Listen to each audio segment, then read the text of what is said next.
tout homme sait faire quelque chose. Ok. Toute personne sait faire quelque chose. Une fois que tu détectes ce que tu sais faire, c'est maintenant l'étape qui suit qui te permet à étudier comment transformer ce que tu sais faire en biais des banques. Ce que moi je conseillerais à tous les panafricains, conseillerais aux églises, à l'État et tout, c'est de miser particulièrement dans l'éducation pour cette nouvelle génération.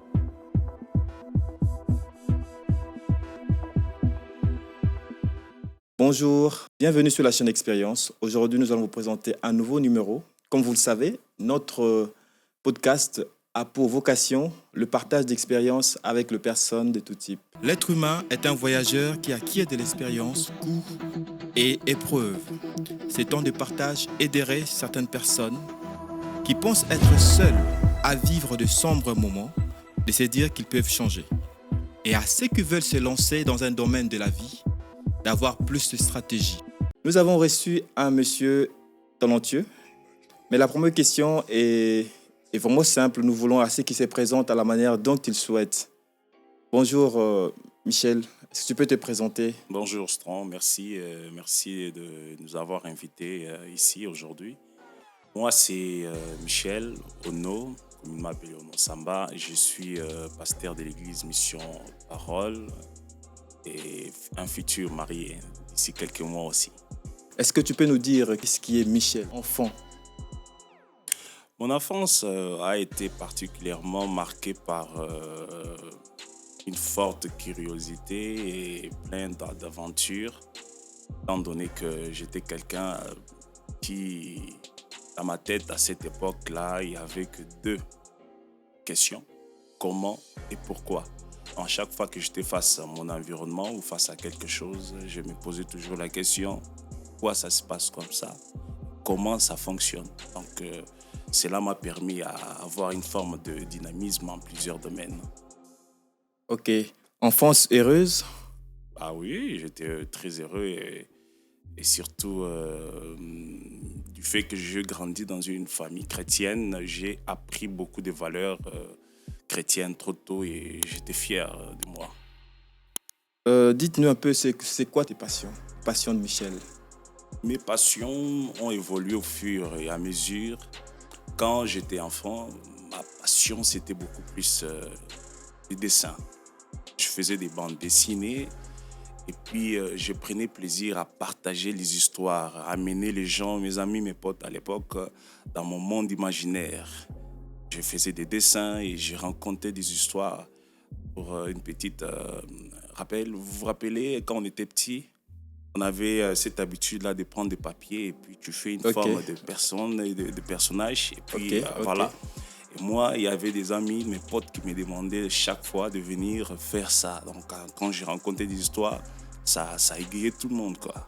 Comment tu te sentais à l'école? Est-ce que tu te sentais bien à l'école ou bien tu te disais peut-être l'école n'est pas faite pour moi? Moi, je pense que je dois essayer d'apprendre. Tu avais ta manière à toi d'apprentissage. Je vais être honnête.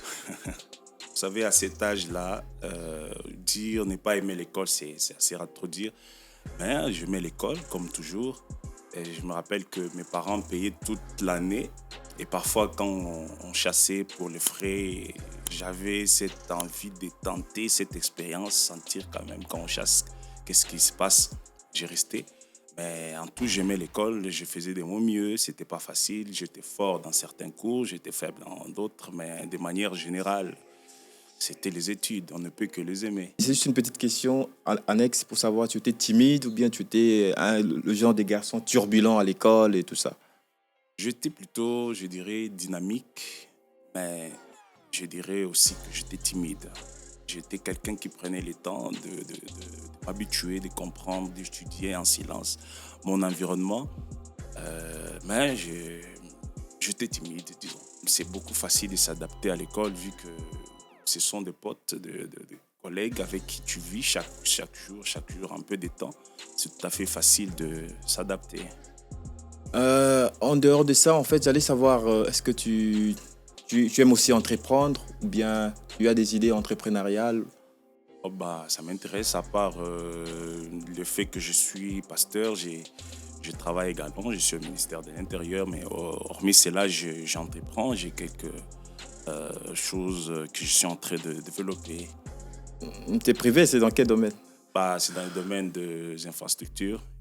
J'ai Ah, quelques terrains que je suis en train de... Bon, je ne vais pas dire ça ici parce que c'est un secret professionnel, mais il y a beaucoup de belles choses qui arrivent.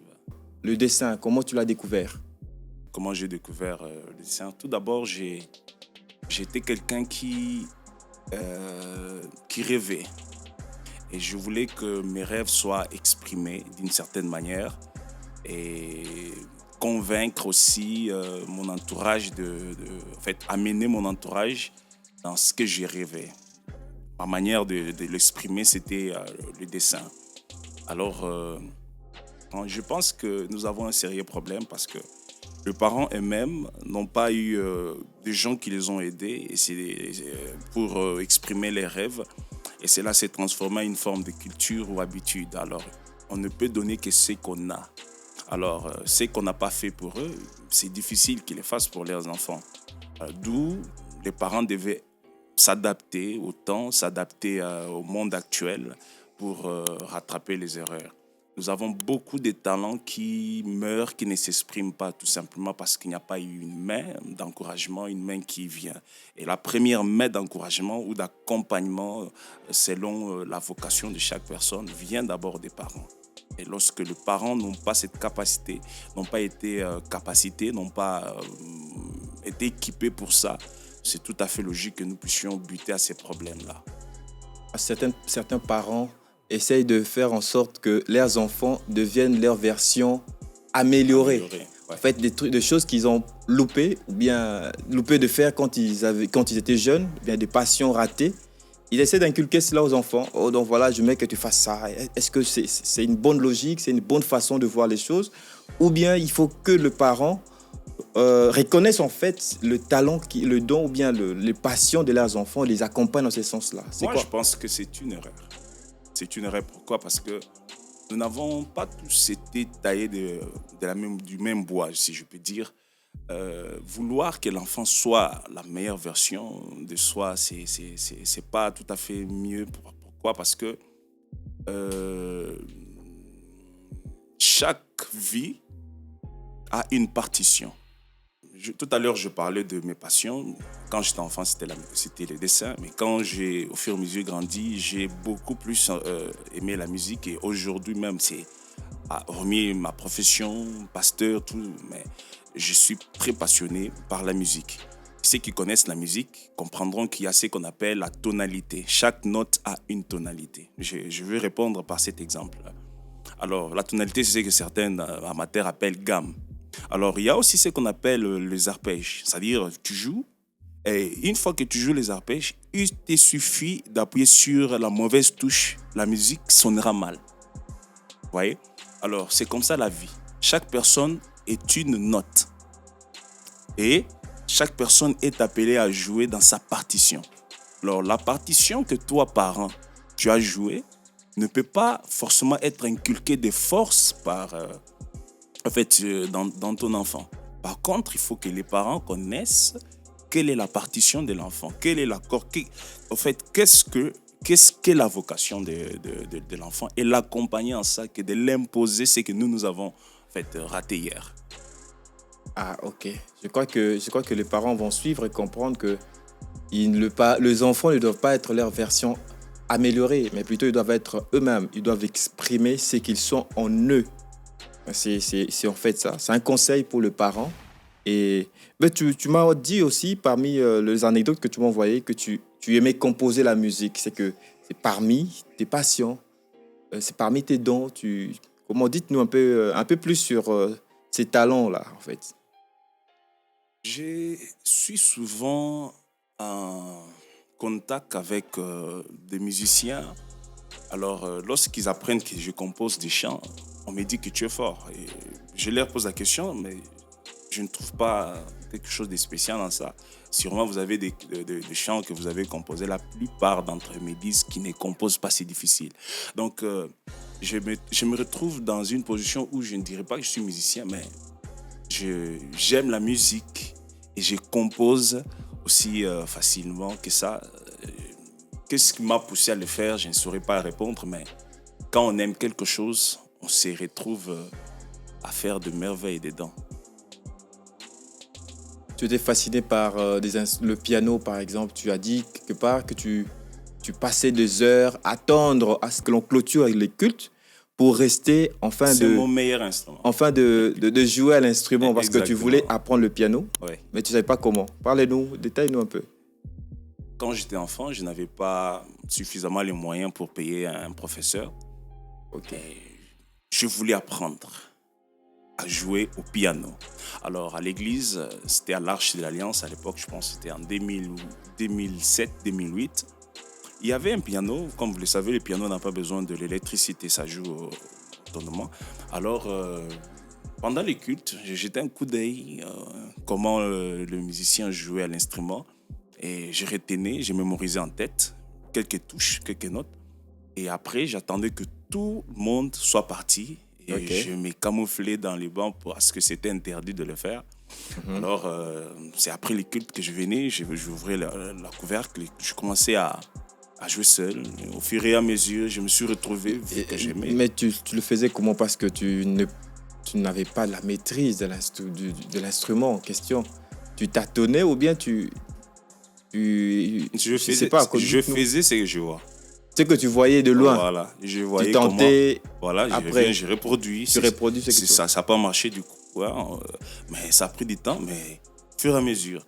Tu joues également à la guitare? C'est la même chose? Ah non, bon, je me débrouille quand même, mais je suis beaucoup plus à l'aise avec le piano. Tu es dans la créativité. Des détails sur tes créations en dessin. Comment dites-nous en fait le début, comment tu as commencé et qu'est-ce que ces domaines-là t'ont apporté? Est-ce que tu as pu te faire de l'argent avec le dessin ou bien c'est juste par plaisir que tu le faisais? Ok, quand j'étais enfant, c'était par plaisir. Et puis, particulièrement, c'était ma manière d'exprimer, comme je venais de le dire tout à l'heure, exprimer ma passion, mon rêve. Je suis quelqu'un qui sent mieux lorsque je vois les gens adhérer. Adhérer à ma passion ou adhérer à mes rêves. Alors, oui, à un certain moment, pas aujourd'hui, mais à un certain moment, je faisais des dessins, j'ajoutais des paroles sur ordinateur après scannage, et puis je les imprimais. Je partais dans les écoles vendre ça. Je peux dire que j'ai... Des bandes dessinées, c'est ça? Des bandes dessinées, exactement. C'était rentable aussi? C'était rentable. Je le faisais seul, j'étais mon propre patron, je me payais. Ok, il y avait des gens qui achetaient. Tu arrivais quand même à te faire un peu de sous. Exactement. Et... Je crois que j'étais trop jeune, j'étais trop jeune. Je le faisais, j'allais au port des écoles. Après la sortie, je vendais. Ah, ok, c'est super là. Là, pendant que les autres galéraient, toi, tu te faisais de l'argent. Mais c'est ça. Ce que je conseille souvent aux jeunes, c'est d'être capable de capitaliser ce qu'on a, ce qu'on sait faire. Oui, aujourd'hui au Congo, on dit que le travail, c'est dur. Mais comment faire pour transformer ce qu'on sait faire en argent? C'est ce que la plupart des jeunes ne savent pas faire. Au lieu de rester quelque part en train de sourdoyer de gens, demander, comme on dit chez nous, Kubeta Matolo. Les Congos favorisent-ils l'entrepreneuriat, des jeunes entrepreneurs? Nous savons que la vie n'est pas facile au Congo. Et puis, mais quand on veut vraiment se lancer dans l'entrepreneuriat, est-ce que c'est facile de se retrouver, de se faire un peu d'argent, de bénéfices et tout ça? Non, je vais répondre franchement, c'est difficile. Le terrain et les réalités que nous trouvons sur le terrain sont à notre défaveur. Entre autres, la corruption, les gens ne sont pas assez honnêtes. Dès que tu trouves quelqu'un qui peut t'aider ou te pistonner et tu lui poses ton projet, demain, à ton dos, tu vas entendre que ce projet a été patronné par quelqu'un d'autre. Puis, il y a trop, j'en ai été victime plusieurs fois. Okay. Alors, on espère avec les choses, l'évolution de ce qui se passe, on espère que les choses vont bien aller. Mais Donc, il faut doubler ou tripler les efforts au Congo pour réussir quelque chose que tu peux réussir à un seul effort ailleurs. C'est quoi les conseils que tu peux prodiguer aux jeunes actuellement? Qu'est-ce qu'ils doivent faire pour gagner leur vie? Parce que vous l'avez dit tantôt que le terrain n'est pas propice. C'est quoi les domaines? Je ne vais pas décourager les jeunes quand je veux dire que ça marche beaucoup mieux quand on est soit affilié ou on a des acquaintances avec les politiques et tout ça. Mais quand on n'a pas quelqu'un pour, comme on dit à Lingala, un parapluie à mouton. Hein. Ah, donc, il faut avoir de parapluies. Voilà, quand tu n'as pas quelqu'un, il faudrait s'adapter aux réalités. Okay? Okay. Je prends mon cas. J'avais quelque chose entre les mains. Je me suis dit, mais qu'est-ce que je peux faire? Qu'est-ce que je sais faire? Je sais dessiner. Je sais composer la musique. Mais à l'époque, je n'étais pas entouré des musiciens. Qu'est-ce que je pouvais acheter avec le peu que j'avais? C'était des papiers déplicateurs. J'en achetais, j'avais les moyens d'acheter un stylo. Donc, j'ai acheté les choses à mon niveau. J'ai commencé à dessiner, je scannais. Ça ne m'a pas pris beaucoup d'argent. Et j'ai vendu, j'en ai gagné plus. Donc, c'est-à-dire qu'il faudrait étudier, faire la faisabilité des choses partant des moyens que nous avons. Si on a des ambitions de faire des choses, par exemple, qui doivent demander des millions, en tout cas au Congo, il n'y a pas une banque qui va te donner cet argent. Donc, les banques ne prêtent qu'aux riches, comme on dit. Oui. Il n'y a pas de banque destinée aux entrepreneurs. Bon, on ne veut pas aller vraiment dans le sens de critiquer ce qu'ils nous diraient. C'est pas ça le but de notre podcast. Oui, je vais donner un exemple.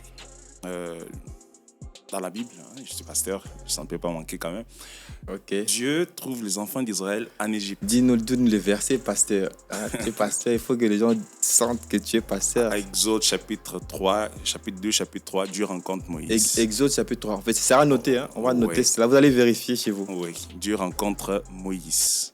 Et Dieu l'envoie pour sauver les enfants d'Israël. Mais il dit que les enfants d'Israël devaient sortir de l'Égypte pour aller dans une terre promise où coule du lait et du miel.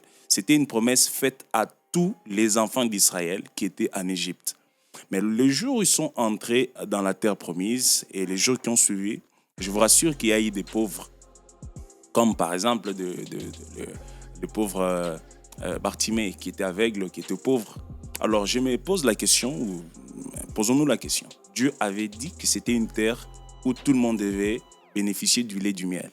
D'où est venu les pauvres? Je vais ici dire que vous pouvez donner $1000 à tout Congolais. Il y aura toujours des pauvres, il y aura toujours des riches.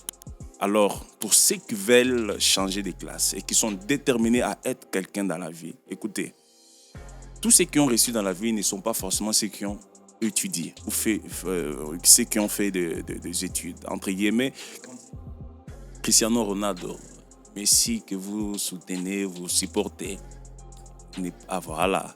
Messi n'a pas étudié comme Bill Gates, il n'a pas étudié comme le Mark Zuckerberg, mais il est millionnaire. Pourquoi? Parce qu'il a su capitaliser, su utiliser ce qu'il sait faire. Jeune garçon, pose-toi la question de savoir. Commence par faire l'autocritique. Qu'est-ce que tu sais faire? C'est la première question à se poser. Tout homme sait faire quelque chose. Toute personne sait faire quelque chose. Une fois que tu détectes ce que tu sais faire, c'est maintenant l'étape qui suit qui te permet à étudier comment transformer ce que tu sais faire en billets de banque. Quand on est incapable de faire cette transition, on devient Kuluna, on devient voleur parce que c'est le stress et c'est manque de faire quelque chose qui pousse les gens à prendre des raccourcis, soit à corrompre ou à voler, tout ce que vous venez de dire. Ok. Les jeunes doivent comprendre qu'il faut faire quelque chose, il faut pas rester oisif. Je sais que le terrain n'est pas propice, le pays ne donne pas trop d'avantages. Si les parents motivaient leurs enfants dans ce sens-là, je pense qu'on n'aura pas d'enfants dans la rue, quoi. On n'aura pas des enfants Kuluna, Shege. Il faudrait aussi apprendre, en fait, l'État, surtout de notre part, l'Église, on devrait beaucoup investir d'abord aussi dans les parents. Comment éduquer l'enfant? L'éducation, ce n'est pas tout simplement envoyer l'enfant à l'école. Mais l'éducation, c'est découvrir ce qu'est l'enfant. Et, comme je venais de le dire tout à l'heure, capitaliser ou maximiser les efforts pour que ce qu'est l'enfant s'exprime. Comme je venais de le dire tout à l'heure. Ok. C'est les problèmes que nous avons aujourd'hui pour la plupart de parents congolais qui sont, excusez le terme, un peu distraits dans ces sens-là. Il y a des gens qui ont réussi la vie justement parce que son père l'avait boosté dans la musique. Ok. N'a pas fait des grandes études, pas même l'université, juste un petit D6, mais qui aujourd'hui vous touche de milliers de dollars et qui prend soin de sa famille. Alors réussir dans la vie, j'insiste, hein, parce que tout le monde n'a pas eu la chance de passer dans les bancs de l'école, mais réussir dans la vie, c'est tout simplement découvrir comment faire et capitaliser, comment utiliser ce que tu sais faire. Bon, notre système éducatif n'est pas aussi bien adapté, très bien adapté pour ce genre de situation. Il y a des clowns qui naissent du jour au lendemain. Et la part de responsabilité de l'État, c'est d'avoir des centres de formation adaptés et pousser le jeune à se former. Donc, je vais parler de l'homme noir, l'Africain. Je te donne un exemple. Faites cet exercice. Regarde la plupart des pays au monde où il y a l'interracial. C'est-à-dire où il y a les Chinois, l'Indien, les Blancs, l'Africain, et ainsi de suite, toutes les races. Tu verras que la race la plus pauvre, ce sont les Noirs. Partout. On a l'impression... Bah oui. En France, prenons les cas de la France. Nous avons les Africains en France, nous avons les Chinois en France, nous avons les Américains en France. Vous verrez que la classe pauvre de tous ces expatriés, ce sont des Africains.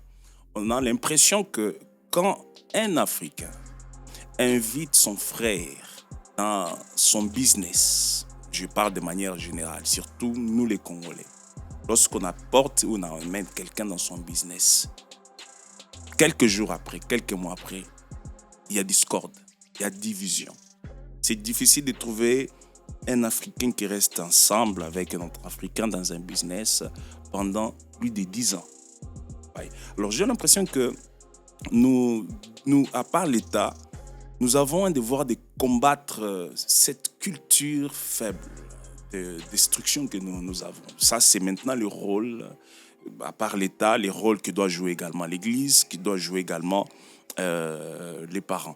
Maintenant, lorsque vous parlez de Kuluna et toutes les réalités, oui, nous savons qu'il y a des frustrations. Quand on n'arrive pas à atteindre ce qu'on a envie, on est frustré. Un homme frustré peut faire tout, voler, tuer, pour avoir ne serait-ce que ce qu'il a. Ce que moi, je conseillerais à tous les panafricains, conseillerais aux églises, à l'État et tout, c'est de miser particulièrement dans l'éducation pour cette nouvelle génération, pour les nouveaux nés.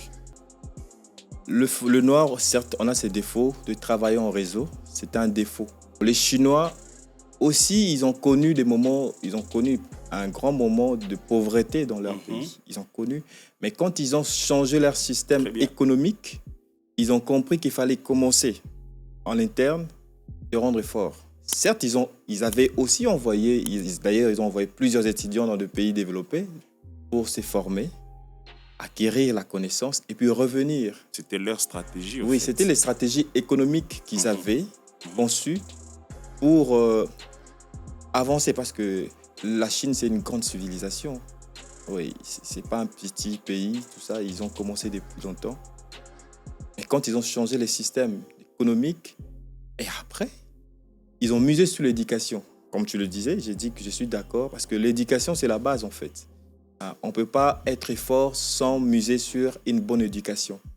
À l'époque, je me souviens, les objets, en fait, les appareils électroménagers, tout ce qui était chinois, était à craindre. On se disait, ah non, c'est chinois, c'est pas bon, c'est pas fort. Oui, moi, je me souviens, même il y avait des films américains qui critiquaient les appareils électroménagers chinois. Mais actuellement, on trouverait que la Chine est devenue l'épicentre de la technologie mondiale. Aujourd'hui, parler de technologie, ils innovent dans tous les domaines. Ils sont devenus très forts. C'est parce qu'ils ont pris le temps et comprendre ce qui ne marchait pas dans leur système éducatif et, travailler sur ça pour avancer en fait. L'Afrique. L'éducation, c'est la clé qui ouvre la porte du progrès et de l'évolution. OK? Parce que cela se passe de manière collective ou de manière individuelle. Pour ceux qui se posent, par exemple, la question, je n'ai pas assez d'argent pour étudier et faire tout ce qu'il y a, mais comment je peux faire pour progresser, pour être important dans la société?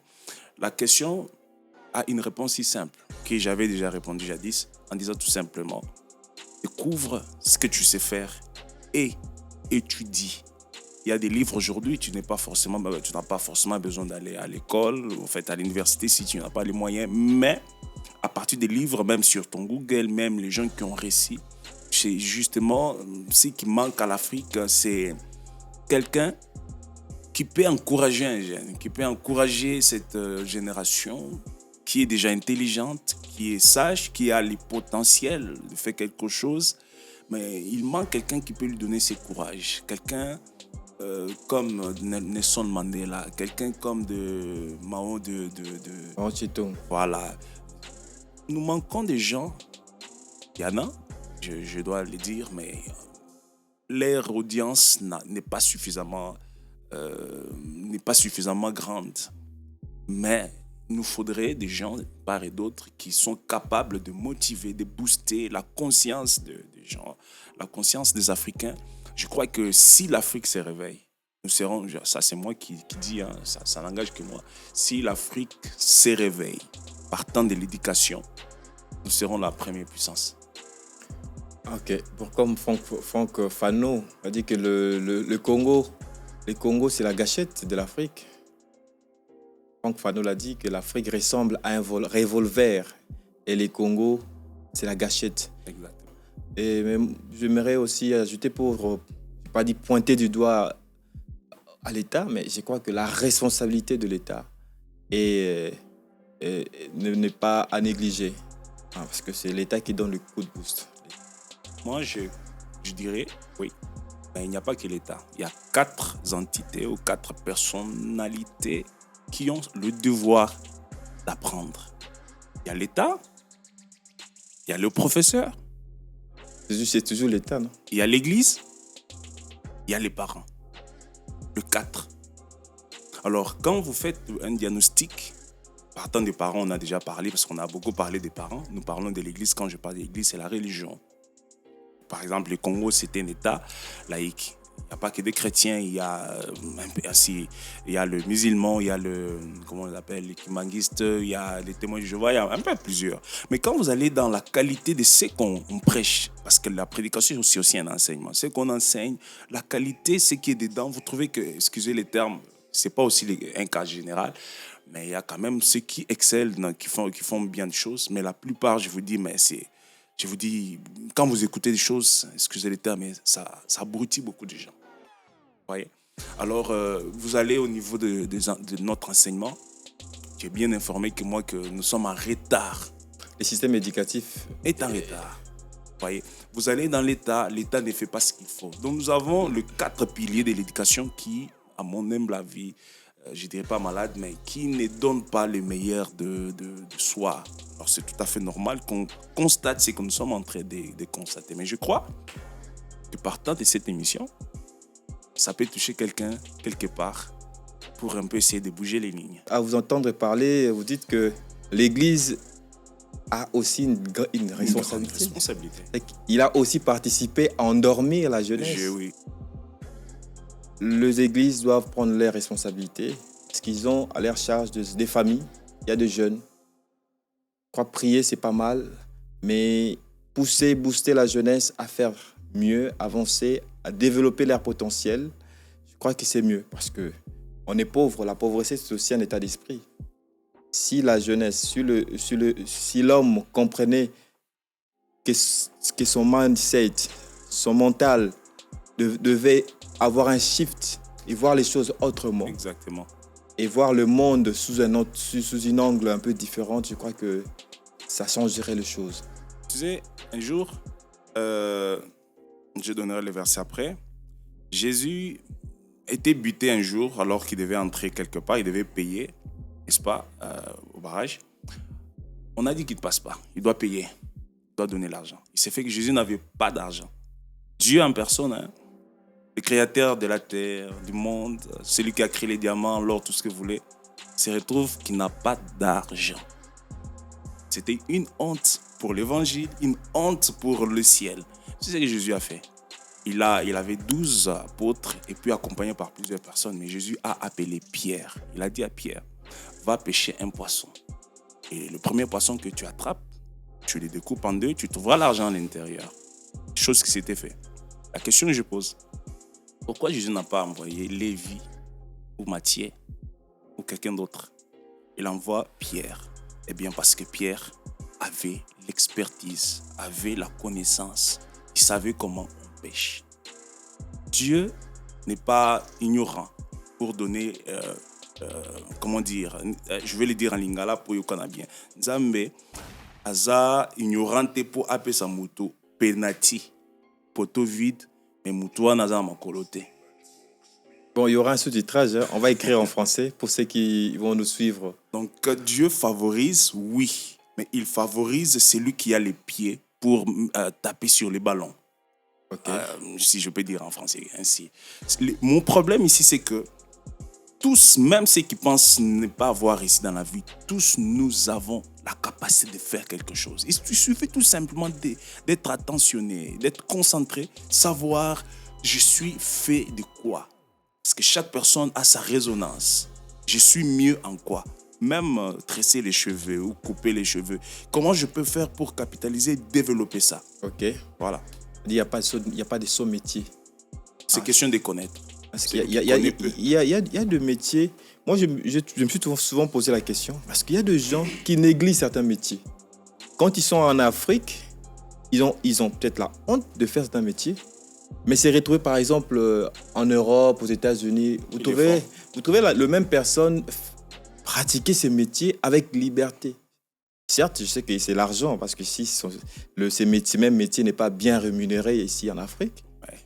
Mais bon, je pense que il faut être libre, en fait. Il y a un jeune qui m'a dit que ce que vous dites là, c'est bien. Il a dit, mais ils sont butés au développement. Les Congolais ou l'homme quinois, ou les Congolais, l'Africain en général, peut commencer. Mais développer ce qu'il a commencé, c'est tout un combat. Oui, je dis souvent, celui qui connaît peut. Celui qui connaît peut faire quelque chose. Mais entre connaître et le pouvoir, au milieu, il y a le vouloir. Donc celui qui connaît doit vouloir avant d'avoir le pouvoir.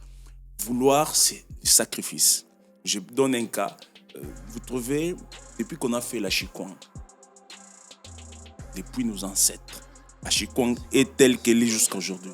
Quand vous allez, je donne ces cas pourquoi. Il y a un blanc, j'ai vu, c'est un Libanais qui est venu, qui a fait une industrie où on produit la Chikwang de manière rapide. Et puis lui, il les met dans un sachet, c'est propre et c'est attrayant. Bien présenté. Vous retournez 20 ans, 30 ans, 40 ans, 50 ans après. La Chikwang n'a pas développé. À Kinshasa, au Congo. Vous trouvez une maman qui vend des braises. 10 ans après, elle vend le même braise dans un sachet. Il n'y a pas de développement. On a un problème de développer. D'où, quand tu connais quelque chose, pour atteindre le niveau du développement ou le niveau du pouvoir, parce que celui qui a le pouvoir peut. Maintenant, c'est là où nous sommes en train de parler, chers jeunes, chers Africains, chers Congolais, de l'éducation. L'éducation, ça ne veut pas dire que apprends tout. Non, non. Mais apprends ton domaine. Je suis mieux en quoi? Si je sais faire les cheveux, je sais faire des habits, concentre-toi uniquement sur ça. Si vous allez poser à Messi la question de t'expliquer la géographie, il aura 0 sur 10. Tu vas te moquer de lui. Si tu parles à Cristiano, je lui dis, parle-moi de la loi politique, la loi du justiciable, et ainsi de suite. Il aura 0. Mais quand tu lui dis comment taper sur le ballon et mettre un but, il te le fait. Pourquoi? Parce qu'il s'est concentré uniquement sur un domaine. Nous voulons au Congo embrasser tout. Voilà pourquoi tout ne nous embrasse pas. Que tout faire au même moment et rien maîtriser en profondeur. Voilà. Ah, ok. Là, c'est intéressant. Parce que, ouais, tu vois, là, je t'encourage, je dis qu'il faut maîtriser un domaine. Certes, tu peux avoir l'information sur d'autres domaines, mais avoir un domaine roi, un domaine que tu sais manipuler ou bien maîtriser, tu maîtrises mieux. Dedans. Et le développer par la suite Si, et faire de l'argent. Parce que l'argent, il y en a partout. Certes, il n'y en a pas assez, mais il y en a. Et au Congo, si, il y en a. Il y a plus qu'assez. S'il y en a, mais c'est plus les politiciens qui bouffent. Mais il y en a quand même. Hein, vous savez, tout le monde veut devenir politicien, travailler avec le politicien. Aussi. Mais l'argent dans ce pays, il y en a. Mais l'argent ne circule pas partout. Là, on doit se le dire. Hein. Oui, mais il faut aussi ça circule pas partout. Il faut circuler là où ça se trouve. Circule. Il faut aller là-bas. Là, il faut entrer en politique aussi. C'est eux qui bouffent beaucoup, quoi. Okay. Bon, c'est juste pour taquiner. Je crois que on n'est pas là pour juger qui que ce soit. Tout le monde est libre de faire ce qu'il veut dans la vie. Okay. Si c'est la politique qui t'intéresse, fais la politique à fond et fais-le bien. Parce que malheureusement, nous avons des politiciens, je ne sais pas, ceux qui aiment bien tripoter, quoi. L'argent public. Là, c'est en passant. On ne veut pas avoir ces gens-là. C'est ce qui nous fait reculer, en fait. Vous voyez, quand on parle de l'éducation, je relève un peu ça parce qu'il y a un monsieur que j'ai suivi il y a 2 jours passés. Il parlait de la chrétienté. Il a dit que les Africains, la plupart des pays africains ne sont pas trop chrétiens. C'est parce qu'ils ne trouvent pas de valeurs chrétiennes chez les Africains. Parce que la Bible, le chrétien, Jésus, d'ailleurs, il a relevé beaucoup de valeurs. Parle de notre pays, par exemple. Nous sommes le pays le plus corrompu au monde. Mais on a, en fait, le christianisme occupe pratiquement plus de 80%. Ouais, les gens diront, Congo, on vole parce qu'on souffre. Je dirais, pas tout à fait. Parce qu'il y a des gens qui sont quand même, je dirais, riches, qui se retrouvent, qui volent l'argent de l'État. Qui détournent. Et ça s'appelle détournement. Ils appellent ça détournement pour embellir, mais ils volent. Et la volière, limite-toi là, parce que quand même, tu as déjà quelque chose. Ils volent encore demain. Et il a un projet pendant qu'on parle. Il y a des gens qui ont des projets pour voler demain. Peut-être en ce moment... Des surfacturations. Voilà, au moment où nous sommes en train de parler à ceux qui volent. Et vous trouverez qu'il prie quelque part, il est chrétien quelque part et tout ça. Dans des dîmes et tout ça. Mais c'est catastrophique. C'est l'une des choses dont tout ça nous retourne à ce que nous venons de dire tout à l'heure. L'éducation. Okay. Parce que l'éducation apporte la moralité, apporte plein de réalités. Alors... J'ai quand même entendu aussi certaines personnes qui disent qu'il faudrait carrément chasser l'Église, en fait, le christianisme de l'Afrique pour développer l'Afrique. Écoutez-moi très, très bien. La Chine a développé sans Jésus, sans la Bible, sans l'Église. Il y a beaucoup d'autres pays qui ont développé. Ce n'est pas la Bible qui développe financièrement les pays ou la prière. Okay. Non. La Bible a son rôle, l'éducation spirituelle, ok? Et puis les valeurs, tout ce qu'il y a. Bien que nous les pratiquions, je parle nous de manière générale, il y a quand même des gens qui respectent, mais les valeurs bibliques chrétiennes sont aujourd'hui à un bas niveau. Pourquoi? Eh bien parce que les gens, je ne sais pas dire, ils ne sont pas au courant. Les gens ont choisi les raccourcis que de vivre dans la moralité. J'ai des gens qui sont, je connais, je ne vais pas citer des noms quand même, à la RVA, j'ai beaucoup d'amis là-bas qui prient, qui craignent Dieu. Mais une fois il entre là-bas, il entre dans un circuit où son chef numéro 1 vole de l'argent. Il prend l'argent de l'État et il donne à tout le monde. Et lui, il est obligé de prendre ça parce que s'il ne prend pas, on dira que c'est une taupe. C'est lui qui va aller nous accuser. Il peut être empoisonné. Et s'il dit je ne vais pas participer à vos sales besoins, il doit démissionner. S'il démissionne, sa famille... Il est en chômage. Voilà, il est en chomage. Alors il est coincé. Il ne sait pas que faire. Il prend cet argent, il vient me voir et me dit... Est-ce qu'il ne peut pas dénoncer? Il ne peut pas dénoncer. S'il dénonce, ça là... Mais... C'est fini, quoi. Non, s'il dénonce, c'est lui qui part.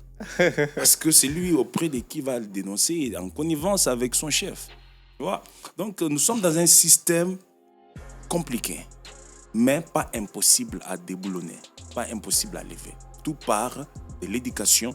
Dans ces 4 piliers, selon moi, que je venais de dire. Si nous lançons une offensive dans ces 4 piliers de manière inoffensive contre l'ignorance, simultanément, je crois que quelque chose d'extraordinaire peut se passer dans les pays. Parler de l'éducation, de valeurs morales, et puis pousser le jeune à développer un talent. Et également, demander aux parents d'encadrer les talents qu'il y a chez les enfants. Mais laisser les enfants développer leurs talents, c'est aussi bien. Et vous trouvez des enfants épanouis dans ce qu'ils font. Il y a le dessin, il y a l'aéronautique. Par exemple, moi, mon fils me dit souvent, moi, je n'ai pas fait la médecine, mais il m'a toujours dit qu'il veut être médecin. Je ne peux que l'accompagner dans ça. Ok, je vais dire ceci pour conclure. Ce n'est pas la pluie qui attend les cultivateurs, mais c'est les cultivateurs qui attendent la pluie. Les déluges, c'était une pluie qui tombait sans cesse. C'est-à-dire pour ceux qui sont cultivateurs, il n'y aura pas de déluge. La pluie est saisonnière et tombe pendant quelques minutes. Okay. C'est à toi d'être préparé avec des vases pour en recevoir l'eau. Une fois la pluie cesse, tu as gardé quelque chose. C'est ainsi dans la vie. Dans la vie, l'argent ou les opportunités ne sont pas comme des déluge. C'est-à-dire, ce n'est pas une chose qui vient chaque jour. Ça vient à un moment et puis ça part. Okay. Mais au moment où ça vient, ça doit être trouvé prêt. Il y a des gens qui ont des iPhones de $1,000, $1,500, mais qui n'a pas un salaire de $100. Donc, il a, dans la vie, touché $1,000 et du coup, il a investi ça en achetant un téléphone. C'est un investissement, acheter un téléphone. Un mauvais investissement, parce que c'est juste pour l'image. Il arrive sur Victoire à Kinshasa, il a oublié de causer au téléphone. On les vole par les voleurs et puis $1,500 est parti.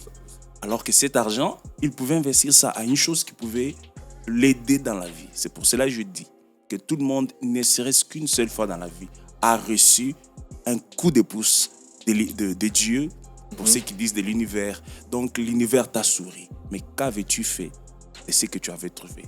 Voilà pourquoi je dis que lorsqu'il plaît, la pluie va s'arrêter à un moment. Mais si tu veux, n'est-ce pas, garder un souvenir de la pluie, il faudrait déjà avoir des récipients préparés. Okay. Les récipients, c'est quoi? C'est la connaissance. Les récipients, c'est quoi? C'est cette découverte de soi, la découverte de ce que tu es capable de faire. Garde ça, connais-toi, sais déjà que je sais faire ça. Arrivera un moment où tu toucheras l'argent. Quelqu'un peut même te donner, où tu peux rencontrer, parce que nous avons dit tout à l'heure ici au Congo, c'est difficile d'aller à la banque et emprunter. Mais quand on sait déjà ce qu'on sait faire, la vie sourit toujours à un moment. Quelque chose peut se passer et tu auras déjà quoi présenter à cet argent que tu vas toucher. Mais si tu n'as rien en tête, tu n'as pas de conscience, tout ce que je dis, quand tu touches l'argent, c'est le plaisir qui va ressortir en premier. Cher Gel. Nous avons clôturé le numéro d'aujourd'hui. N'oubliez pas de vous abonner et de partager cette émission.